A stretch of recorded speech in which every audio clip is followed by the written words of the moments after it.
Hello નમસ્કાર ખેડૂત મિત્રો, વાત કરવાની છે ઘઉંના ભાવની. તો તમે જોવો અત્યારે ઘઉં ખેડૂતોને પાકીને તૈયાર થઈ ગયા છે અને યાર્ડમાં ખેડૂતો લઈ જાય ને તો 300 થી 400 રૂપિયા ભાવ દે છે. આમાં ખેડૂતોને ઘઉંની ખેતી જરાય પહોંચાય નહીં, ખર્ચાના તો નો નીકળે પણ મહેનતના ન નીકળે. સિઝન નથી ત્યારે 600 ને 700 રૂપિયા ભાવ હતા, જ્યારે અત્યારે ખેડૂતોના ઘરમાં આવ્યું તો ભાવ ડાઉન કરી દીધા.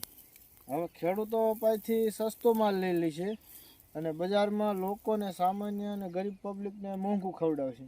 ત્યારે એવડા એના 600 રૂપિયા 700 રૂપિયા ઘઉંના થઈ જાય છે જ્યારે પેકિંગ કરશે ત્યારે. અમારું કહેવાનું એવું છે કે અમારી પાસેથી ભલે તમે ઘઉં રે એ ખાવાની ચીજ વસ્તુ છે, ભલે 50-100 રૂપિયા સસ્તું લઈ જાઓ, પણ સામાન્ય પબ્લિકને થોડુંક સસ્તું ખવડાવો ને. એટલે આ સિસ્ટમ જ એવી છે કે ખેડૂતને કાંઈ દેતા નથી અને પબ્લિકને લૂંટે છે. અને તોય આવો સરસ મજાનો માલ તો નહીં, સારો માલ તો એવડે અલગ લોટ બનાવીને વેચે. વિડીયો ગમી જાય જરાક શેર કરી દીજો અને બધા ખેડૂત મિત્રો થોડા જાગૃત બનો અને કાંઈક તો આપણે રજૂઆત સરકારમાં કરવી જ પડશે, જેથી કરીને ખેતીના અને ખેત પેદાશના ભાવ મળે. ને આવા નવા ભાવ રહ્યા ને તો ખેડૂતોને કાંઈ વધે એવું નથી અને ખેતી બંધ કરી દેવી પડશે. જય જવાન જય કિસાન.